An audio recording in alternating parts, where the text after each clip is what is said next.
Hi guys, this is Narayan गुजर और स्वागत है आपका अपने यूट्यूब चैनल EBNG अकेडमी में। हम स्टार्ट कर रहे हैं क्लास 12th इकोनॉमिक्स की लेक्चर सीरीज़। ये क्लासेस 12th इकोनॉमिक्स के स्टूडेंट के साथ साथ फर्दर किसी भी कॉम्पिटिटिव एग्जाम्स की तैयारी कर रहे स्टूडेंट्स के लिए काफ़ी ज़्यादा हेल्पफुल रहने वाले हैं। तो न्यू वीडियोज़ और न्यू अपडेट्स के लिए इस चैनल को सब्सक्राइब करें और अपने फ्रेंड्स के साथ शेयर करें। तो बिना टाइम वेस्ट करे स्टार्ट करते हैं आज का टॉपिक।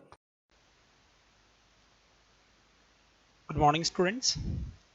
तो हम फर्स्ट चैप्टर पढ़ रहे थे Indian economy on the eve of independence. 1947 को जब इंडिया इंडिपेंडेंस हुआ था तो इंडियन इकोनॉमी की क्या कंडीशन थी उससे पहले तक। तो अभी तक हमने देखा कि ओवरऑल हमारा जो इंडियन इकोनॉमी थी वो ओवरऑल डाउन पर थी। क्लियर। उसके बहुत सारे रीजंस थे। वो ब्रिटिशर्स की वो पॉलिसी जो उन्होंने परस्यू कर रखी थी, no any innovation from the Britishers side. तो ये सारे वो रीजन थे कि हमारी इकोनॉमी जो थी वो बहुत ज़्यादा डाउन पा गई थी। अगर मैं कुछ कैरेक्टरिस्टिक्स निकालूँ, the characteristics of the economic policies adopted by the colonial government are colonial government थी, ब्रिटिश गवर्नमेंट जो इंडिया में थी, उन्होंने कौन कौन सी कॉमनली पॉलिसी अडॉप्ट कर रखी थी। अगर हम उनकी बात करें तो फर्स्ट ऑफ ऑल प्रोटेक्शन, हमारी बात नहीं करेंगे, protection and promotion of the economic interest of their home country. जो भी पॉलिसी परस्यू कर रखी थी उसमें मेन एम था कि उनकी खुद की कंट्री यानी कि ब्रिटेन को, ब्रिटिश गवर्नमेंट और ब्रिटिश कंट्री को प्रोटेक्ट करना और उनका प्रमोशन करना। क्लियर। इंडिया को उन्होंने फॉरेन ट्रेड के हिसाब से क्या बता दिया, net exporter of raw material and net importer of finish goods. So the raw material in India were exported to Britain and so turn India to market for the finish goods produced in Britain. Clear the meaning of that कि India का raw material Britain जाएगा और वहां से जो बन के finish goods आएगा उसको बेचने के लिए भी मार्केट कौन सा यूज करेंगे, इंडिया का मार्केट यूज करेंगे। तो मेनली ये पॉलिसी उन्होंने रन कर रखी थी। क्लियर। और सबसे बड़ी बात है कि उस ड्यूरेशन में जो इंडिया में वो था low level of economic development. Clear. पूरे उनके टेन्योर में जो इंडियन इकोनॉमिक का डेवलपमेंट था वो बिल्कुल लो लेवल पे था। उसके बहुत सारे रीजंस है। अब इकोनॉमी की स्टडी करनी है तो अलग अलग सेक्टर्स में स्टडी करनी पड़ेगी। ये तो था एक ब्रीफ इंट्रोडक्शन। अगर मैं low level of economic development की बात करूं, अगर मैं एनालिसिस करूं कि सर लो इकोनॉमिक डेवलपमेंट कैसे बोला, so the colonial government never made any sincere attempt to estimate India's national income and per capita income. उन्होंने इंडिया की नेशनल इनकम कितनी है, पर कैपिटा इनकम कितनी है, ये कभी एनालिसिस करने का काम ही नहीं किया। वो इंडियन इकोनॉमिस्ट थे जिन्होंने किया था। Growth of GDP was only 2%। उस ड्यूरेशन में अगर हम पूरे एंटायर ब्रिटिश रूल की बात करें तो हमारी इंडिया की जो ग्रोथ रेट थी GDP की वो थी बस 2% and the growth of per capita output was just 0.5%। अब ये हालात था कि हमारे इंडियन इकोनॉमिक डेवलप जो लेवल था वो ये था। क्लियर।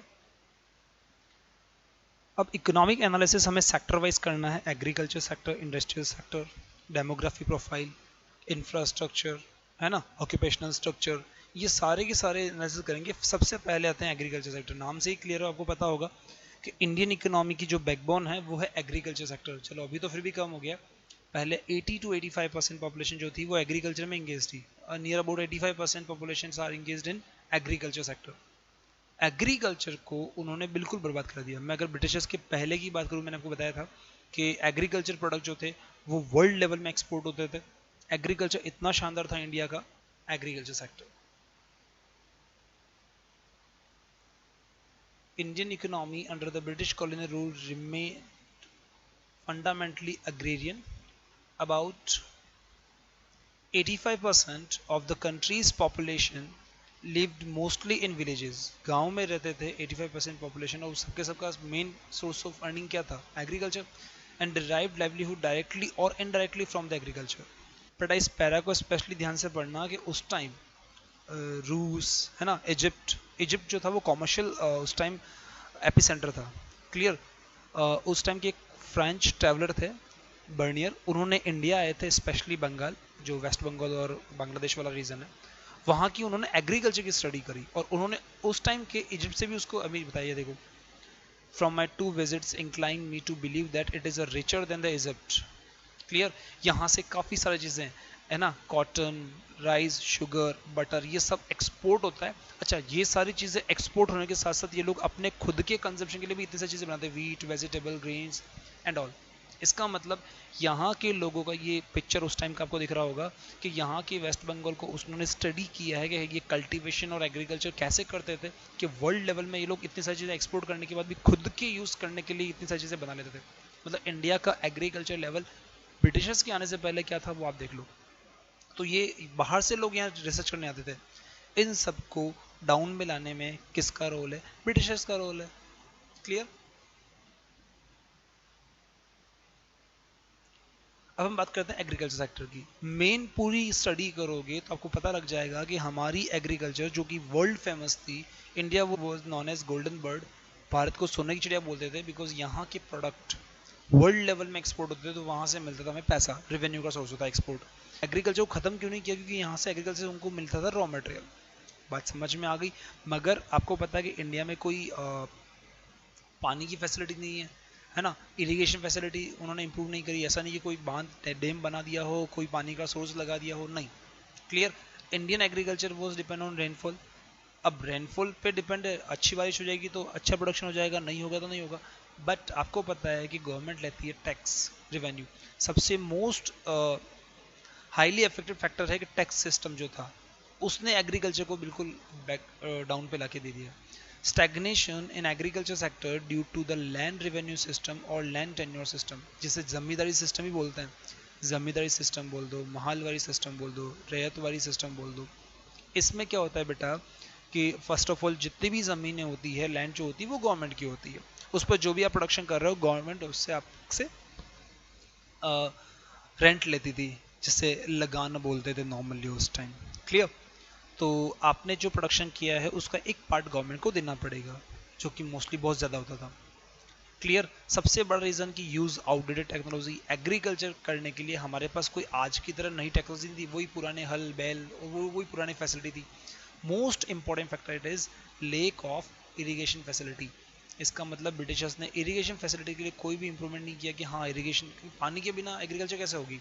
अगर पानी नहीं होगा तो एग्रीकल्चर प्रोडक्शन नहीं होगा। तो पानी के सोर्सेज को उन्होंने कुछ भी ऐसा प्रोडक्शन, जैसे अभी तो हमारे अभी अगर हम कंपेयर करें इंडिया में बहुत सारे डैम्स बने हुए हैं, ये 5 ईयर प्लान के अंदर बनाए थे गवर्नमेंट ने, बिकॉज पानी को हम स्टोर करेंगे तभी तो एग्रीकल्चर के। अच्छा, भीलवाड़ा में एक डैम है मेचा डैम। बेटा मेजर डैम जो बनाया था गवर्नमेंट ने, उसका मेन पर्पस था इरिगेशन फैसिलिटी, कि जो आसपास में खेती करते हैं उनको पानी के लिए, पीने के पानी के लिए मेजर डैम को नहीं बनाया था। तो ठीक है, बाद में हम लोग इतने पॉपुलेशन एरिया हो गया कि वो मेजर डैम से हम पानी यूज़ कर रहे हैं, बट जब मेजर डैम बना था उसका मेन पर्पस था एग्रीकल्चर। बात समझ में आ गई? तो ये अच्छा, ऐसा कुछ ब्रिटिशर्स ने नहीं किया था हमारे टाइम में। Clear? Negligible use of fertilisers. Fertiliser कौन से हैं? वो अपने जो नेचुरल वेस्ट हैं उन्हीं को फर्टिलाइजर यूज़ करते हैं। आजकल जो केमिकल फर्टिलाइजर्स की बात करें, अभी मैं आपको बताऊंगा आगे। 5 ईयर प्लान के अंदर हम लोगों ने ग्रीन रिवोल्यूशन अडॉप्ट किया, उसके अंदर हम लोगों ने HIV सीड्स का यूज़ किया, अच्छे केमिकल फर्टिलाइजर यूज़ किया, तभी तो प्रोडक्शन और प्रोडक्टिविटी दोनों इंक्रीज़ हुआ है। बट ऐसा ब्रिटिशर्स के टाइम पे कुछ भी नहीं था। ये वो फैक्टर्स हैं जो एग्रीकल्चर सेक्टर को उन्होंने बैकवर्ड जोन में डाल दिया।